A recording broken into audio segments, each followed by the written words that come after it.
Good evening, everybody. It is your girl Menina with Legacy BookBar, and we are back with another episode of the Sip and Chat.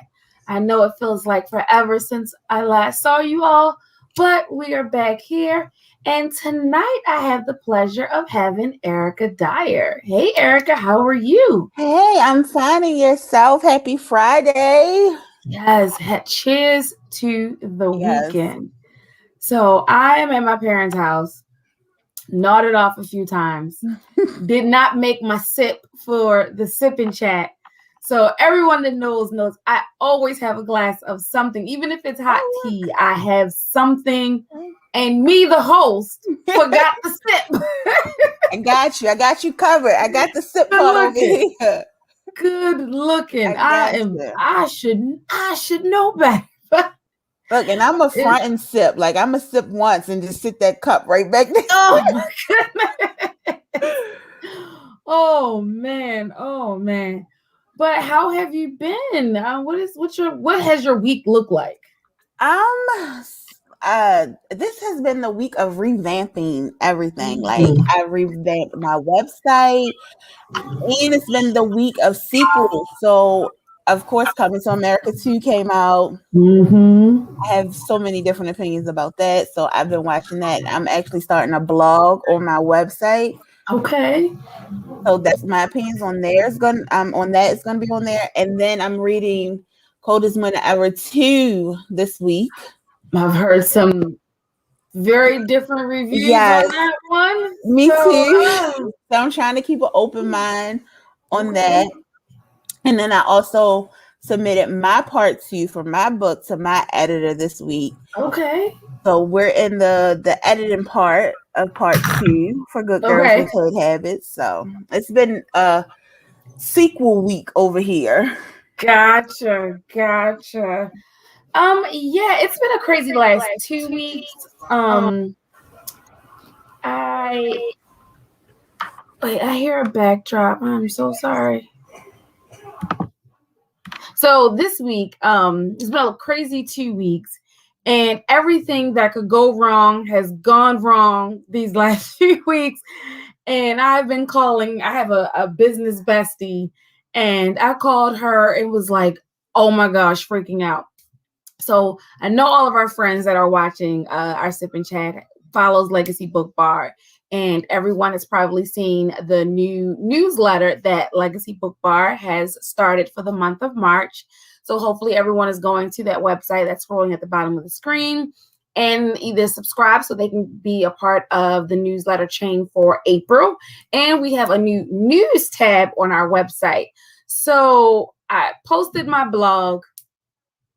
And not blog, newsletter, because blog I had to someone told me I had to write for a blog, and that is not my ministry. I do not write. That was not what I was going to do at all. So we went with the newsletter, just throw some nifty events out there, let everyone see what Legacy had going on.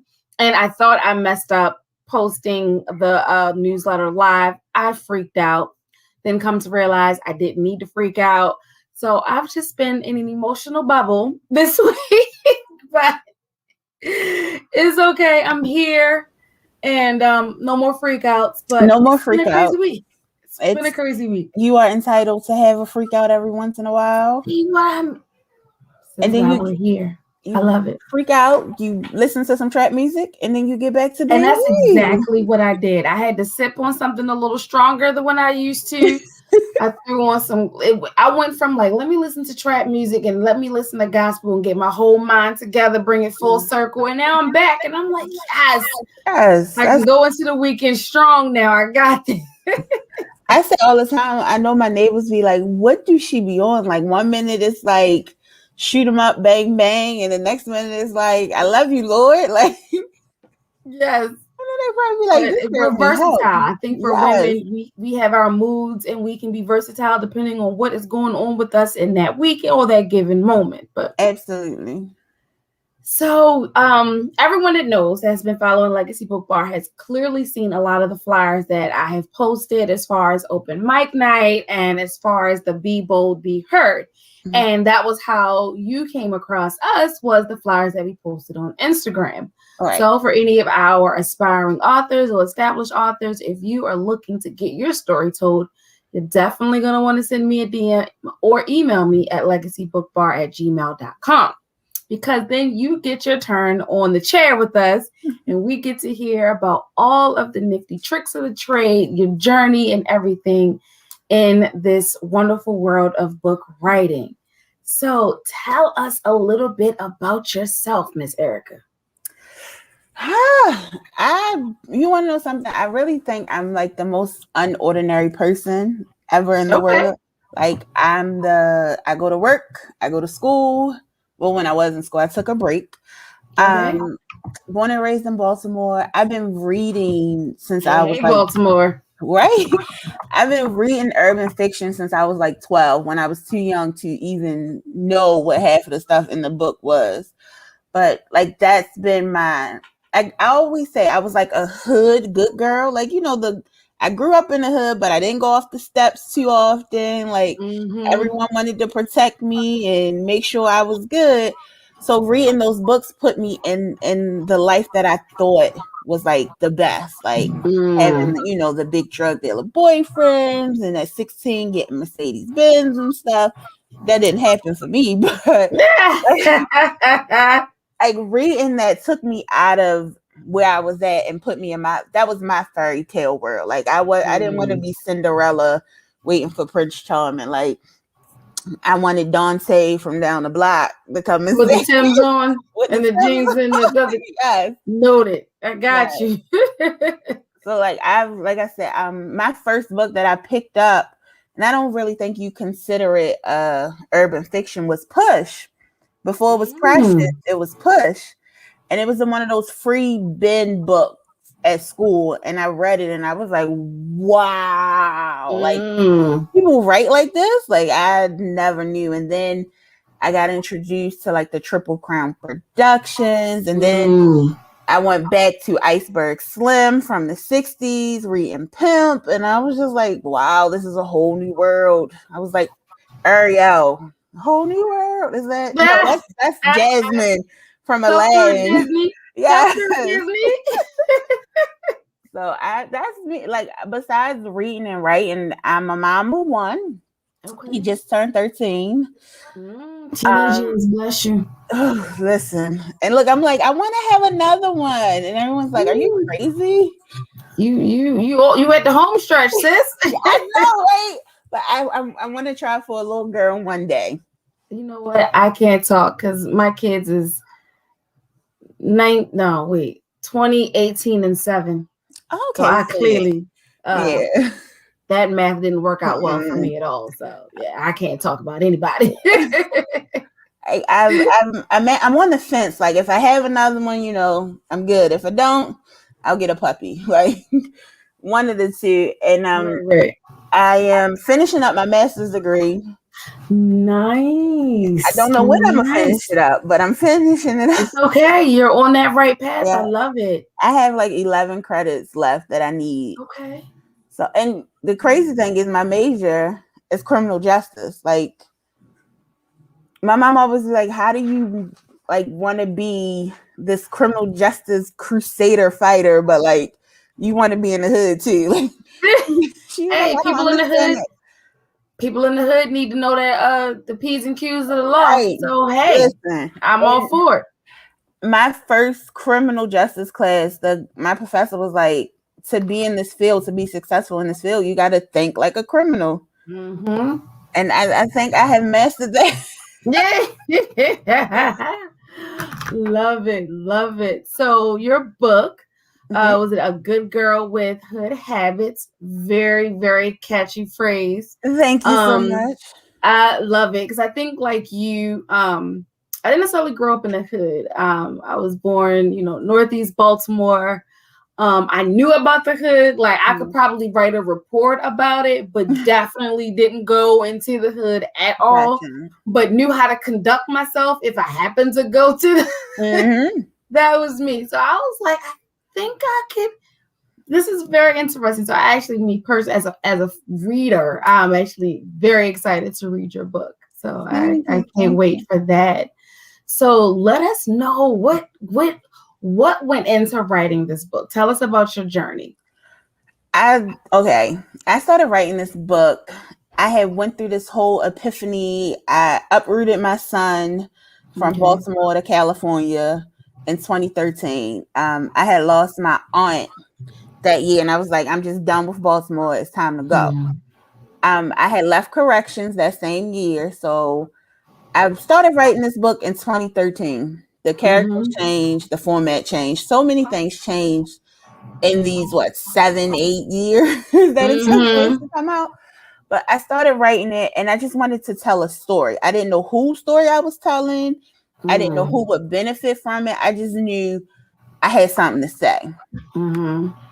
I didn't have character names. I didn't have anything. I just started writing. And I mean like Mm-hmm. old school writing. Like I have notebooks with pen, pencil, that's how I did it. And then in California I had a cousin and I was telling her about it, and California is way different from Mm-hmm. Baltimore. And so I I was heard. telling, and she was like, "Well, what did you used to do when you worked here? And what did you used to do when you lived there?" And I was telling her, and she was like, "Well, write about that." And I was like, "Yeah." I mean, a jail story is so cliche. That's what I thought. And she was like, "Well, it'll be your side of it. Like we all have a story Mm. to tell." And back then, that's when the whole uh, Baltimore City detention scandal was going down. Oh, that's right. So Okay. at first, my story was like, "There's a different side. Like correctional officers aren't these, Mm. sexed up, souped up women who just go there looking for a man. Right. Like that's not what we are." So that's what the story started off to be. But then it got real personal. And I was like, "Yeah, no, we gotta scale this back some." Mm. So it still has that jail element to it, but it's more Okay. fictional than non-fictional. Um, but a lot of what stopped me from publishing it so fast, I guess, or quicker than now, I was scared. Not so much as like the backlash of it. I was scared, like, will somebody read it? Like, who wants to read this? Like, Mm-hmm. back then, urban fiction was all the rave. I'm like, do people want to hear another ghetto girl from the hood that tried to make it, got a Mm-hmm. heart broke?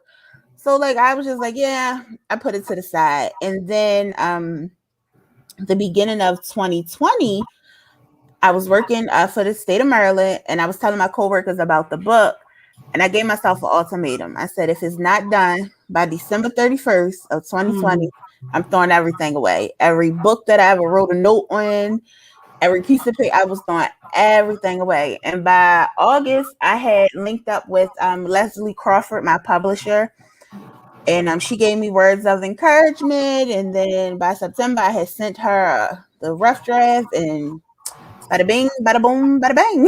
I'm here. Okay. All right. Well, here we are now, a full year later, and you now have a book out. Yes. You're now working on a sequel. That seems exciting. We all love sequels. I know you've mentioned something that a lot of the other guests have said before was, will people read it? And then once they publish the book and realize, like, wait, this is actually gaining traction, people are reading that. How does that make you feel? Oh, excuse me. I'm so humbled by it. Like every time, like I try to think, if the little ding that come on my phone, soon as somebody buy it, I try to go find them to thank them. Like I was mind blown. I did pre-orders for my first book. Like I'm doing pre-orders now for my second book. And when people were doing the pre-orders, I was like, are you serious? Like people really are supporting me. Like I've always been like, oh, I'm gonna start a business. I post something one day, nobody say anything, I delete it. Like I'm that type of person. I'd rather go work 3-4 jobs than to like really get out there and support my own. So when I got the traction and I got people buying it, I was just like, what? Like to this day, like if you order a book and I see your name, I'm gonna go try to find you on social media or send you a text or email. Like, thank you so much. That is amazing. Because Aww. people like especially in this pandemic, like my book's $15, but like $15 is a meal for some families. So I look at it like you taking something out of your family, out of your income to support my dreams and help my family. So I'm way humbled and blessed and appreciative. I totally understand. I know outside of being a bookstore owner, like I've said, and many times throughout the broadcast, I am a avid reader. So readers like myself, we got a book budget. we know how much we're gonna spend that pay period, that month. Like we're good. But yes, I do understand the humbleness. I feel the same way.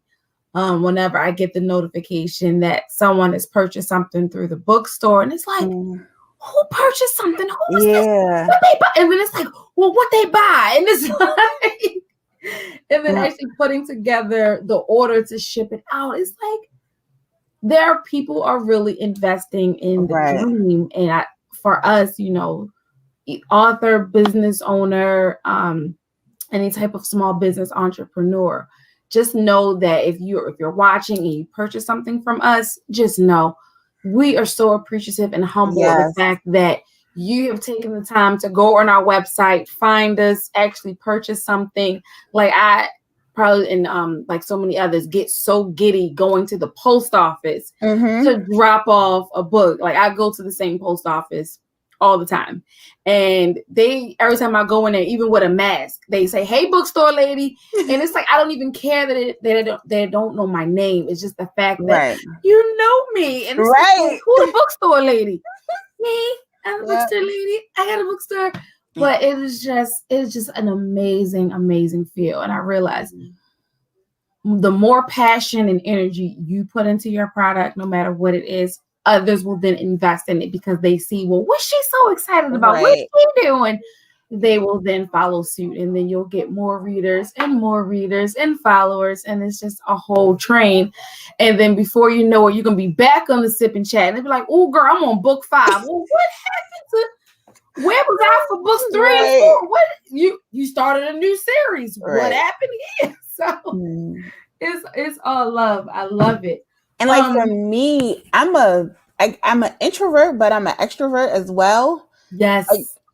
I can, like, I'm social now, but if like you were to see me out, like if we were to sit down, it would be like, hey, I'm kind of shy. So putting myself out there, being open, like making my pages public, putting out stuff that I like, a lot of the stuff that I write as far as like my poems or my books, if you know me, you'll be like, I never even knew you talk like that. Like, so to put that out there, it's kind of like, but I'm gonna still do it. So I'm really opening up a lot. That is good, because then that's how people are gonna know. And I think, especially in the world of COVID now, everyone has had to tap into that creative side of them, and it's forcing them to, you know, think outside the box and put themselves more out there. I know on my end of just being a bookstore owner, readers are excited because we have these virtual book clubs. So now they get to meet the authors where, you know, that hasn't been the norm since, you know, Amazon and Barnes and Nobles kind of took over everything. Smaller independent stores, you know, fell off, and now they're coming back. But that intimate, the author comes in and you do a whole book club presentation and people are coming to see, that kind of fell off. And now at least I am bringing that back virtually, and readers love it. So when, you know, you're telling us like, oh, come join the book club.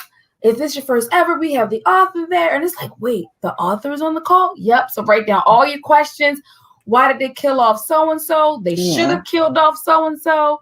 This book needs a sequel. Like, it's a lot of fun. And I love it that authors who aren't used to that are making themselves used to it, but they themselves are having fun.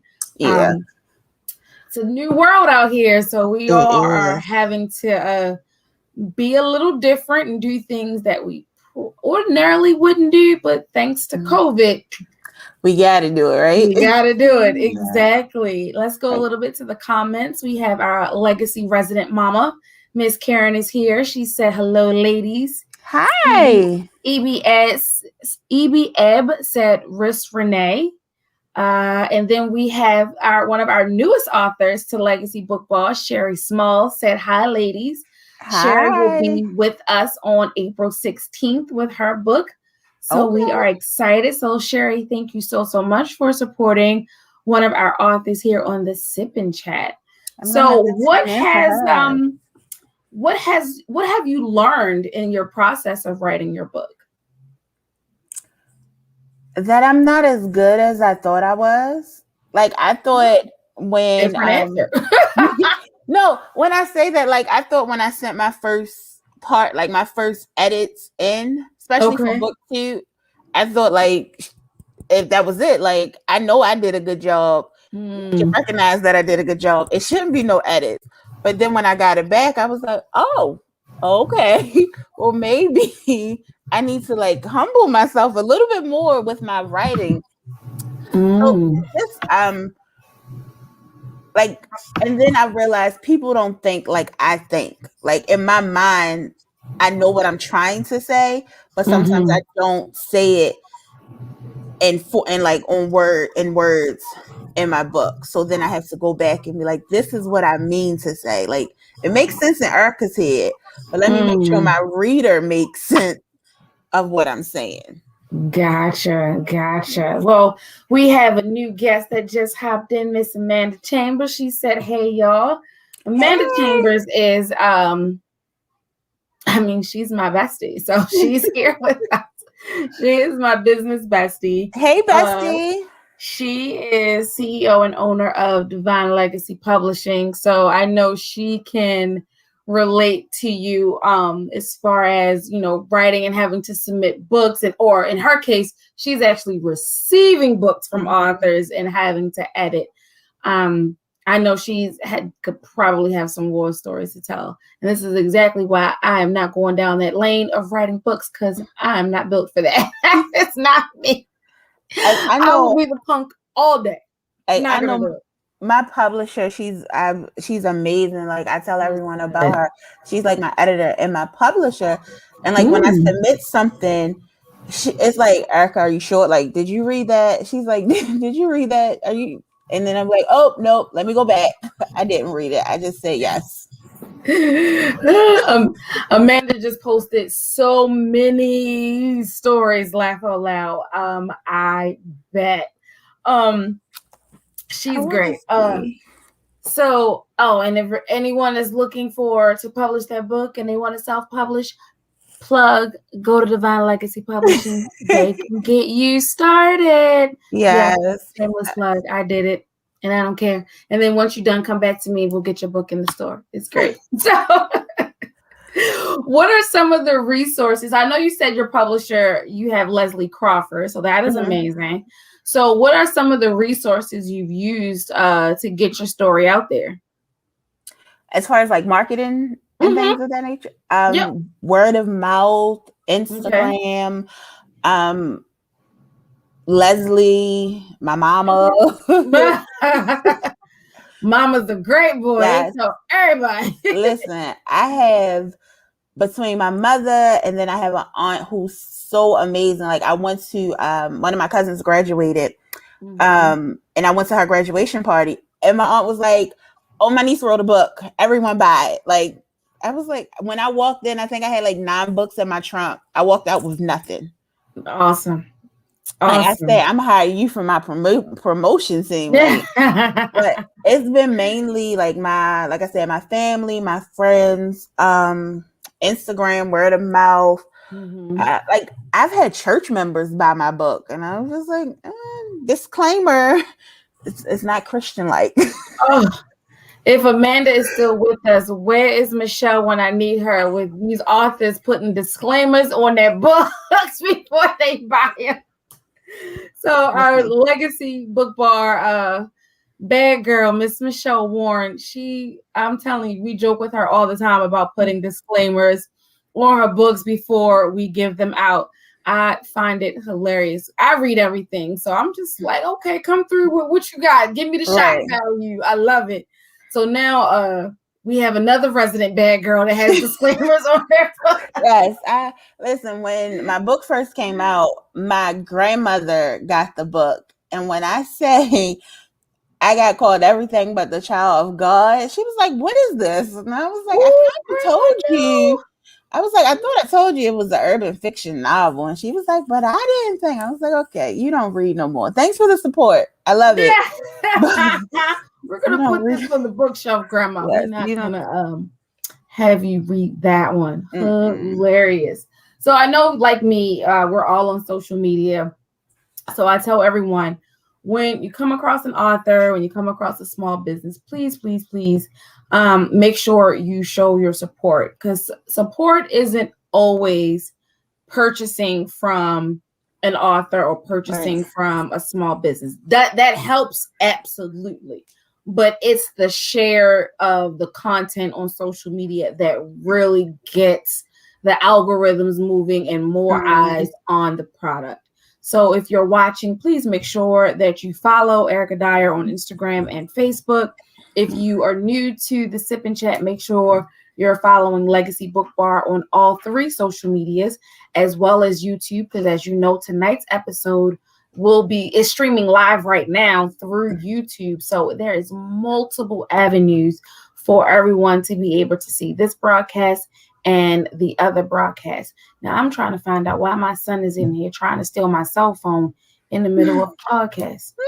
Amanda, I'm gonna need you to come get your nephew for these shenanigans. You cannot have my phone right now.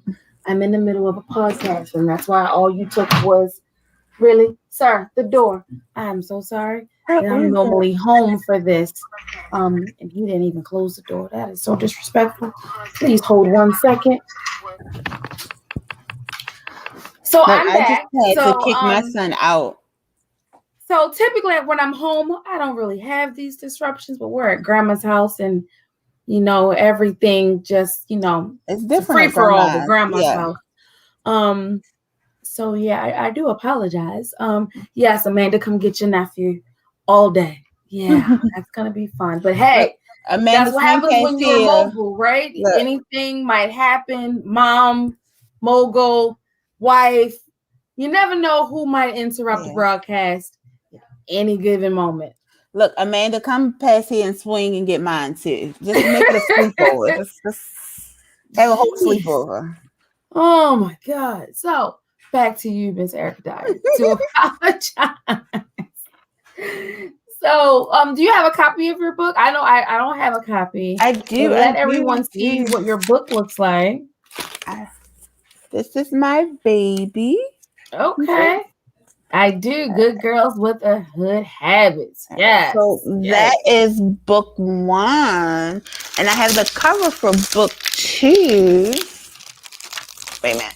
Look, I had cookies over here. That's what all that rattling is you hear. Noted. Give me 1 second. Let me get this. And here is part 2's cover. Ooh. It's part 2. I framed it.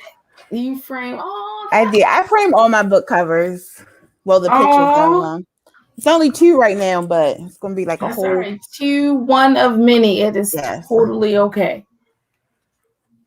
So I know me, I've had to take social media and marketing classes, because apparently when you have a business, social media is key, and it's more to, let me just post today. Let me just say what I'm doing. It's actually art form. Yeah. It's a job to stay on top of, and I had no clue, making sure that it was a rhyme or reason. Like every Monday has to be the same theme, and every Tuesday and throughout the week. And it's like, what? You are teaching me something, because. Oh yeah. Again, hit up Amanda Chambers, because I took her class, and it was it was a lesson, several lessons that I had to take. But it went from, marketing to branding, for your business, and then as well for social media. Have you come across any marketing tips or do's and don'ts that you've learned getting your book out there? I haven't taken a class. I like when I follow some people who have those marketing strategies, and they put their free stuff up. The stuff that you don't have to pay for. I pay attention to that, but I haven't really found the niche yet. I just post randomly.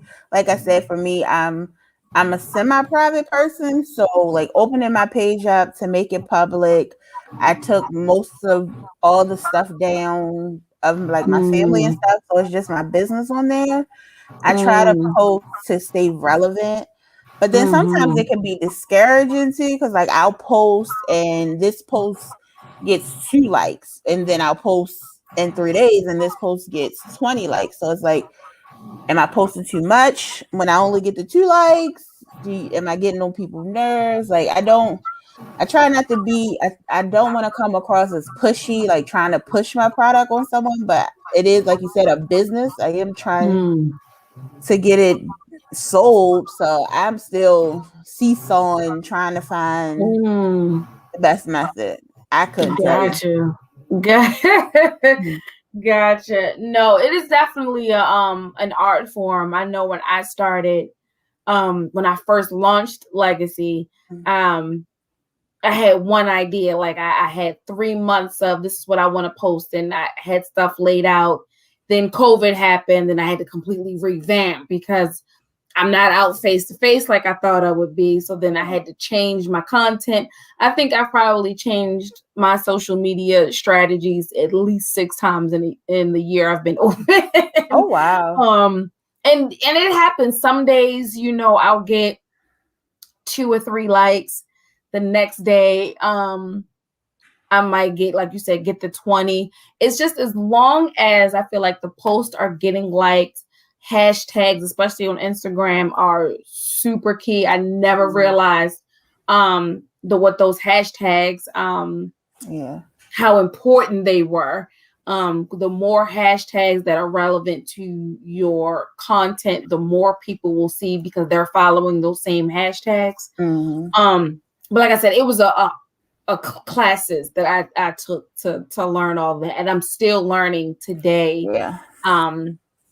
As we go on, but we can talk a little bit about that separately if you wanted to pick my brain on that one. Again, I only know what I was taught, so like I see a lot of we call them Baltimore celebrities, and they'll do like the promo for a certain, and then it's kind of like, I'm just telling you what to say. You haven't read my book or tested my product. Like, is that really effective? That's always been my toss out with like paid promo. Like, you have 70,000 followers, but are they really going to buy something? Are they going to check out my page, or am I just paying you to help you out? And then, I'm kind of like stuck. No, I hear you. Amanda is still with us, and she was like, it pops up. Listen to you spit that knowledge, child. It was a many a day. I think I threw a laptop taking Amanda's classes. I was like, I am not for this. But here we are now. I did not throw my laptop, and we're still here. But no, Amanda, like myself, we are 2 Black women, and we are keen on making sure we share the knowledge. What we know, others should know. Keeping, as much of the Black dollars into the community as much as you can. Supporting where you can is so pivotal to our survival and our race, going forward. I tell anybody, if you support Amazon, support a small business. Support Amazon, support a small business. It's enough out here. And sometimes, that personal touch from a small business. You're not just one in the assembly line. Right. I know me, I purchased just about over the summer, I actually purchased a custom wig from a wig company. And I was like, I'm just gonna try it. Something I saw on it was actually I saw it on Amazon, but the way when I went to the company, you could tell they told you what company it came from. So I was like, oh, they must be getting their selling it through Amazon, but you could tell that you were getting it directly from them and not necessarily from Amazon. And when I got the packet, it had a thank you card. It had some eyelashes. Bless you. It had a wig cap and a comb. I was so excited. Yeah. I was like, this is amazing. Like, who would think? And I just feel like that extra little touch to do that made me say, first off, let me save this, because if I want to get another one, I know where to go. Yeah, but, I've had that experience with like buying hair from off of Amazon. Like, absolutely. So, I always say it doesn't hurt. When I talk about my authors here at Legacy, I always tell them 100% of the authors are Black. More than 75% of the authors are self-published. We cater to self-published, but not exclusive. We do support our traditionally published authors. We are affiliated with 3 Black-owned publishing companies. We have Divine Legacy Publishing, we have Mocha Memoirs Press, and then we have Kumba Publishing. So when you purchase a book, depending on what you're purchasing, you could be supporting the self-published author, the Black-owned publishing company, and then Legacy BookBar. How often can you say you can support 3 Black-owned businesses with one purchase? You can't get that everywhere. So, I like to let people know that. And it gives people an opportunity to say, wait, so what now? Go back? Right. It's a little different over here at Legacy. We're doing things a little different over here.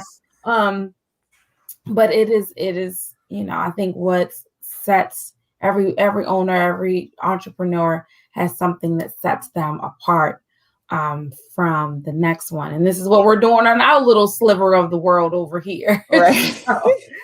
So, good girls, tell us a little bit about the characters we can find in your book. So the book starts off with Leilani. The crazy thing about Leilani, so many people thought that was me.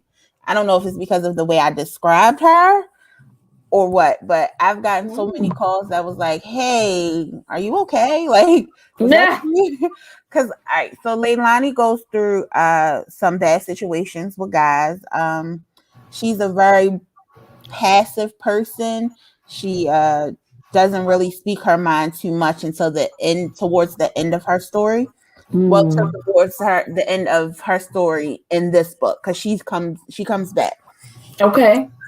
She had an abusive baby's father. Then she got hooked up with a guy in prison, in jail, and he wasn't any good. And she went through, falling in love with the wrong person, being hurt.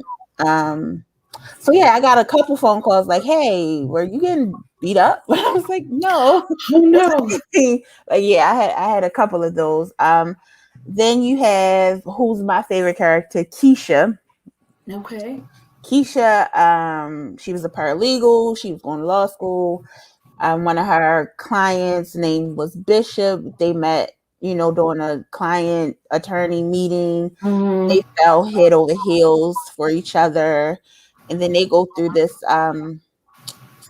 like Bishop is one of those guys, like, you want, like, that's the guy I want. Like, I made Bishop in the image of the guy that I want. Like, that's a strong name right there. Bishop looked like I feel like Bishop is like dark skinned, 6'3", 6'4", muscle for days.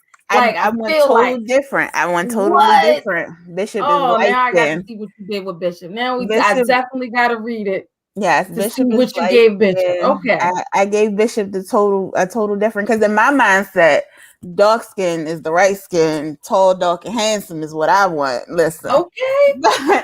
I changed it around. There's some, like, Bishop is your cliche, not so cliche hood dude. Like, it's some aspects of him that you wouldn't think he would be. His nickname is Banks because he got money.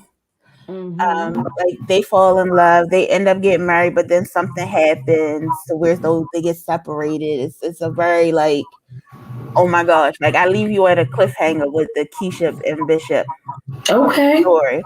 And then there's Ebony and Trevor. If I had to pick a character in the book, Ebony would be closer to me or closer to what I want it to be.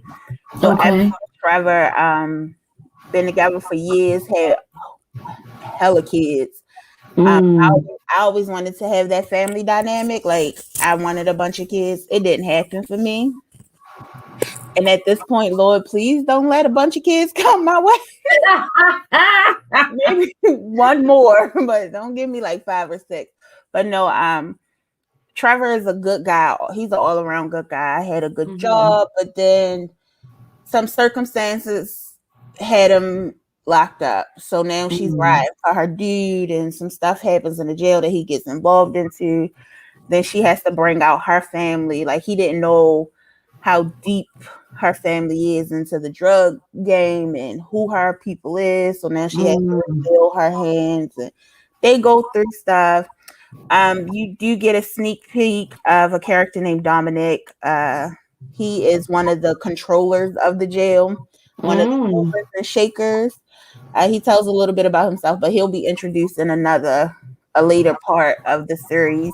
Okay. And Isha is Ebony's cousin, but she's a HOE. I don't know if I can cuss, but she's a HOE, and she wants Trevor. So she's about to do whatever she can. Like Ebony already beat her up one time before, so.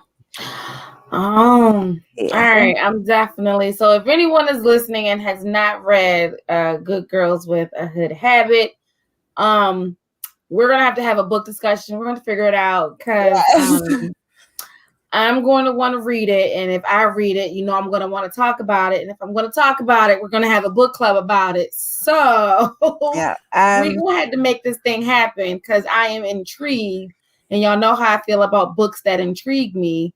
It makes me think, and then I start calling people like, so why did you do this? Because my authors know if I read your book, just have your phone on standby because I will call you about your book. Amanda knows. Indy Jones knows. You will get a text or a phone call about the book. Because if you take me through emotional upheaval, I don't like it. I mean, I love it because it's so entertaining. I love it. Yeah, I'm not even gonna front. I love it. I love it dearly. Yep. I did a virtual book club back in January for it, and look, even with that, I was humbled by people wanting to just listen to me talk. Like I was like, "Oh, you guys are signing in." Like when on live they tell you somebody joined, I was like, "Hey, oh my gosh!" But so many people was like, "Well, what's going to happen next? And who is this person? And where is this person coming from?" Like the crowd favorite is Keisha and Bishop. Like that's so part 2 follows just them. Like the crew is in it. So the way I did part 1, it's different stories inside of it. Okay. But the way part 2, 3, and 4 is gonna go, it's gonna follow each set of characters by themselves. So Keisha and Bishop has a book. That's Good Girls with Hood Habits 2, Welcome Home Key. And that's coming out May. Okay. I think. And then Ebony and Trevor. May is around the corner, so yeah. And then Ebony and Trevor will have a book, and then Leilani will have a book, and like you'll see them inside of each other's book, but the main flow will be everyone else, their book. Gotcha. So my mom, the reason I read is because she read and my dad read and my grandma. So I don't know what it's like to not have a book in my hand, to not read. So she just commented, ready for the book club. Exactly. Because if I read it, I'm like, oh, go read this. And then she's going to read it. And then we're going to talk about it. So we're just going to have a whole book club discussion. We're going to figure it out. So I'll be there. Call. Absolutely. I'll be there. And the crazy thing is in my household is the opposite. Like I started reading really young. And then my mom was like, what are you reading? And then she would pick up the book after I read it. The only book we haven't read at the same time was the 50 Shades books. Like I couldn't read those with her. I was just like, yeah, no, I'm not reading these with you. So, unfortunately, I did read those, I and so watched did the my mom. movie. And I must say, I was a little disappointed in 50 Shades. Like, I read the 3 books, and that's probably one of the only series that I was ready for the book to end. I thought everybody was stupid. Because in that world, that was just dumb. Like, that's not how they really act. It was just dumb. I'm not even. If you haven't read it, go read it. If you watched the movie, you thought the movie was great, go pick up the book. I know the movie stuck really, really close to the book. You read it, you make your own decisions about it. Don't let me sway you. I'm going to just say, if you've ever read the Sleeping Beauty trilogy by Anne Rice, and then you read 50 Shades, you know exactly where I'm talking about. That's two different, but that's only for serious people that can read and understand erotica and not want to jump off a cliff. So I think I got to page like 33, and I just was like, of the first book, and I was like, yeah, no. Oh no, my mom wants me to read it to her. Like, she'll be like, can you read a few pages for me? And no, I'm not reading this. Like, I'm not reading this to you. Yeah, I'm telling you, my mom and I, we are like dynamic duos 1 and 2, and we have had our own mini discussions on books and book series. So my mom's vision is not as good as it used to be. So now she does the audibles, and she'll come in my house and just play it on her phone. And I'll be like, who? And she reads like, urban fiction, but the voice that's doing the audibles are like, to me, they sound kind of white. So I'm like, that just doesn't mesh well with me. Like, I just be like, really? That's not how we sound, Mom. I don't think this is right. Nah, I just can't. And I'm like, I just can't do it. Yeah, I'm not an audible person. I need to. I don't know, but I know at some point I will be as a fan anyway. But I'm not in a rush. I can't get with it. I just can't get with it. Like, I just started doing Kindle. I like old-fashioned books and opening them up, and I just got with the Kindle Unlimited. I don't think I'll ever do Audible. I just don't think they sound right to me. In my mind, like, when I read a book, I can picture your voice and I can picture how you look. And then if the Audible person don't equal up to what I picture, it's going to throw me off completely. 1000% agree with you. Yes. And I think that is probably why I haven't gone as a reader, haven't gone to Audible, because like you, in my mind, I know what you sound like. Right. If you mess that up with your voice, I'm throwing the whole book away. I'm not even going to be able to finish it because you didn't messed up my whole fantasy of a potential being a book boyfriend, and now you have messed that up. No, I can't. 1000% agree with you. A lot of her Audible books, it'll have a woman, and then when it gets to the man part, she'll try to deepen her voice, and it just no. Oh no! Like, no, that's not for me. Oh no, we can't have that. Oh my! And then another thing, I don't. As a reader, I don't like when series go on and on and on. Like, after we get to like book 5 or 6, like, why is everybody not dead yet? But as an author, I want you to keep reading my 4, 5, 6, and 7s if I have them. But, gotcha. No, I mean, I prefer standalones. Give me, beginning, middle, and the end. Close the series, close the book, and I'm done. But there are some authors that have had long-standing, years upon years series. Once you get invested, you have no choice but to keep going. Not me. I'll cut it off. I can cut it off. Like, is that Ashley Antoinette? Is that who did the BITCH series, I really don't. I'm not a big cusser. Probably, but don't I get me think, in line. but so she did the bitch series, and it went I read 1 through 4, and like this girl should have died like 7 times over by the time we got to 4, and then I went and got 5, and I was like, oh, okay, but then it went to, I think, 6, 7, 8. Then the daughter took over. And I was just like, nah, I'm not doing this anymore. Like after 5, I was like, no. Like, Gotcha. I love her as an author, but I'm not about to keep reading this. Like, and to me, after a certain amount of books, even like as an author, I know where I'm going to cut it off at, because some stuff starts to become unrealistic to me. Like, she died, she came back to life. They had secret societies. They like, the boyfriend and the baby father got along, but they didn't get along. They tried to kill each other, but then they squashed it for her. It was just a lot. Like, I love a little, oh my gosh, I can't believe that happened. But then it kind of borders like, okay, what are you doing? How many times can this happen in one series? Like, that's just me. Gotcha. And that was Deja King. We just looked that up. That's Okay. who did that series. But yes.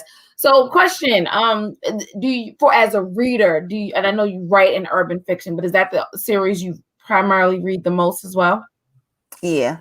Okay. I did read I still love my Toni Morrisons and my Carl Dickinsons and Eric Jerome, but they still were like African American stories that I can relate to. They weren't so much as gritty as urban fiction, but yeah, those are who I kind of stick with. Understood. Okay. I read for school, I read a couple of books that weren't in my genre. Like, I had to read I forgot the name of the book.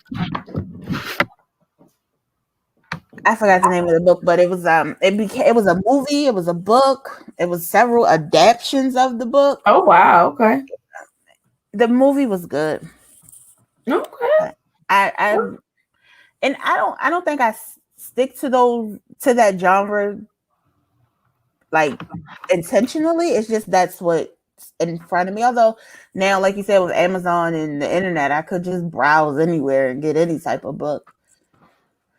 Very, very true. Or we can always just come to Legacy BookBar and see what the latest book they have in stock. Absolutely. We carry all the genres: urban fiction, romance, poetry, self-help, memoirs, children, tweens, teens, we carry it all. So hopefully we'll have some new friends that are coming to join Legacy BookBar, and you yourself as an author come over and join us in the Legacy BookBar family. Is space on our online bookstore wall for all new authors. Gotcha. Look, my son wants to write a tween book, so okay, he might have us for a long time now. Hey, as long as I'm here, the doors are always open. So absolutely. So for those that are tuning in, we have Erica Dyer here with Good Girls with Hood Habits. That's the title, right? Okay.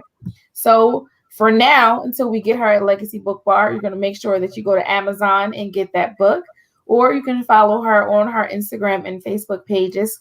Follow her to get her website information, and you can buy her book directly from her website. So thank you so much, Erica, for being here. So I know you told me that you have a 13-year-old son. Yes. You're writing, you're working for the state. Hopefully we're going to get books 2, 3, and 4 out of this series, and we're going to get a new series in that twin book. Sky is the limit as far as your writing is concerned, and we are so excited and proud of you. Thank you. You have your son, and he's going to look back and be like, my mom is this nationally best-selling author in urban fiction. And then, if he has kids, it's like, grandma was a writer. She has her own library here. She's got all the books.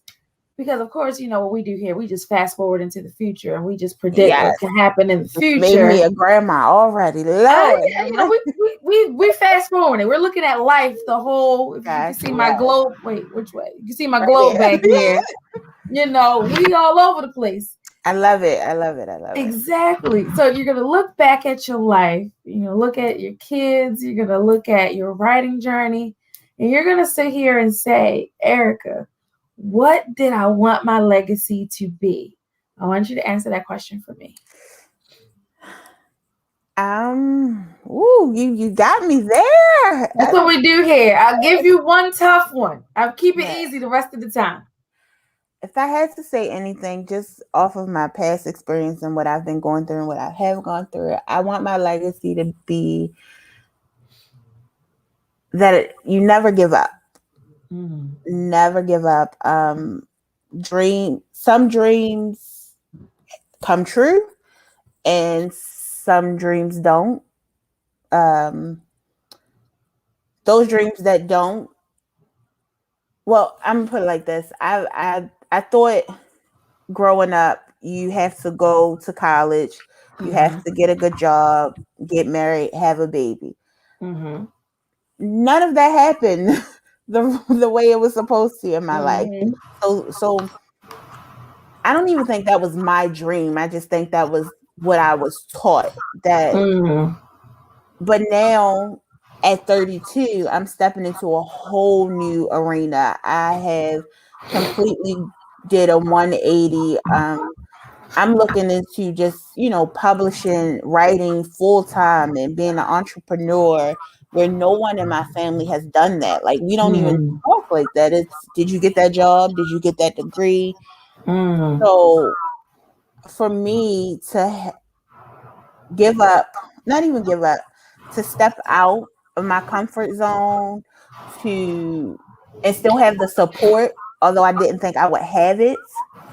It's like, don't fall short. Like, don't cheat yourself. Like, don't listen to what you thought was supposed to be that one direction.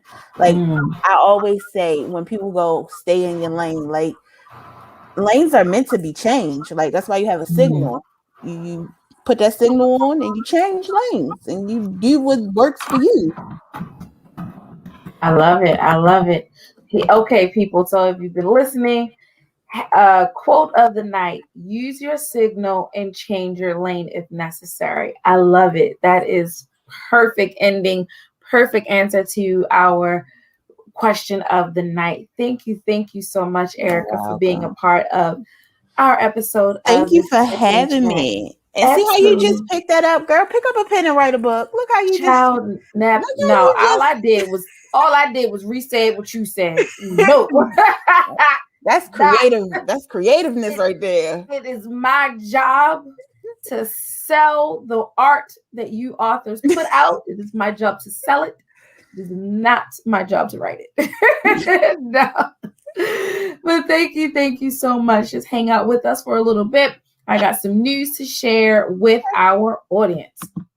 So hopefully you have been watching. We have gained some new friends of Legacy BookBar. We had an amazing episode tonight, an interview with Miss Erica Dyer. It was great, and she's not a part of Legacy BookBar, at least not yet. So be bold, be heard.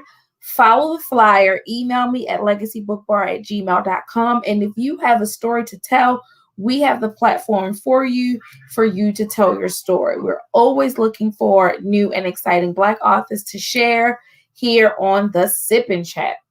So for all of my old friends that are here with us every week, your girl is going to be back at White Marsh Mall this Saturday and the next Saturday. Then we're going to skip a Saturday and then we're going to go back.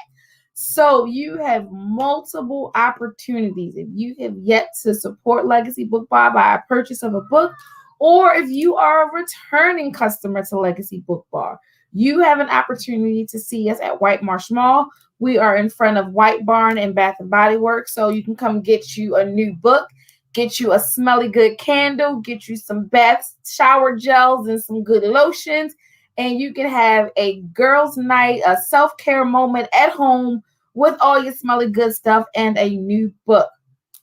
for those that don't know, we have 100% Black authors, 75% are self-published. We are affiliated with 3 Black-owned publishing companies. You heard me earlier mention them.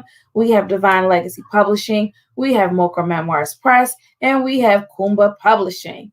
So I mentioned those 3 publishing companies because if you've been following us, you know we have an exciting event coming April the 3rd. So for any aspiring or established authors, if you are looking for a new publishing path, you're not 100% sure which way you want to go, or you want to see how the other side lives as far as publishing, this isn't a webinar that you want to be a part of. So the 3 publishing companies I mentioned, Divine Legacy Publishing, Mocha Memoirs Press, and Kumba Publishing, are the owners of those publishing companies, are the panelists that we're going to have for the webinar. They are going to give you the how, the why, the do's, the don'ts of publishing. Mocha Memoirs Press is our traditional publishing company. Divine Legacy is a self-publishing company, and Kumba Publishing is a solo publishing press. So you get to hear and see how these ladies have turned their writing into a full publishing empire. Cost of this event is $75. Now you say 75. Why? Because the swag gifts that you are going to get from this event is amazing. We are doing a lottery of $100 towards a custom book cover. We are getting free editing up to 500 words. We are getting self-publishing coaching. Free editing up to 10,000, 50,000 words for a full-length novel with the purchase of self-publishing coaching. You have the opportunity of some amazing gifts. And then, of course, Legacy BookBar as well will have some amazing gifts as well to share. So I say this to say, you know somebody or you yourself has a book out there and it is sitting on the shelf and they have no idea what to do with that book. Have them come to this webinar. Have them learn everything that they can learn about the publishing company. And guess what? The whole panel, all Black women. If I could do drum rolls right now, I absolutely would. So you're going to want to make sure that you are here for that webinar. You can go ahead and RSVP and register directly on our Legacy BookBar website. Be there, be ready, have your notebook, pen and paper. It's going to be an amazing event. We also have our March book club coming up in 2 weeks. So if you haven't had an opportunity, A Twisted Love by Nikki Charis, we'll have Miss Nikki Charis on the virtual call. So you'll be able to talk to her about the who, why, the love, the mystery, the suspense. All of that is going to be in this book. So you are going to want to make sure that you purchase that book and you are ready for this call. As you know, it is always open to family and friends of the author. So all you have to do is RSVP directly to the website. Be there March 20th, starting noon p.m. Eastern Standard Time, and be ready to go. I promise you, this is going to be probably one of the funniest, most exciting book clubs we have ever had because we've already got some amazing RSVPs, and I know it's going to be a cut-up moment. So make sure you are there. Miss Erica was going to be back here with us when we do our first ever open mic night. That is coming April the 30th. So more details are coming, but if you want to sign up, there are still spots available. So make sure you email me at legacybookbar@gmail.com to get on the roll for that. We have available spots for 10. I think I have about 2 left. So if you know anybody that does poetry, does spoken word, that wants to be a part, make sure that they are there. More details are coming. We're finalizing the last little piece on my end, and then those tickets will be available. Those tickets are going to be $10. So you're going to want to make sure that you are there for this event. It's going to be amazing. So we have fun tonight. We're here every Friday night. We have fun every Friday night. I actually did this with no sip tonight, and I still had fun. So that tells you we have fun with or without a sip, but I still like my sips. I have to go get some a little bit later, but it's okay though. I got some on standby. Miss Erica, thank you so much. New friends, old friends, make sure you are back here next Friday, Facebook Live and YouTube. So you can share this broadcast and many of the other broadcasts direct from Facebook, direct from YouTube. We're doing some big things over here at Legacy Book Bar. Miss Erica has Good Girl with a Hood Habit that's out. We can get it on Amazon, and BookTube slowly coming. We gonna get it. It's coming. Make sure you get it. You guys have an amazing, amazing night. You stay safe out there. Wear your damn mask because COVID is not over yet. So please, please, please be safe. I don't want anything to happen to our Legacy family out here in these COVID streets. So be careful. Be with love. And I will see you guys next Friday night on another episode of the Legacy Book Bar Sip and Chat. See y'all guys next week.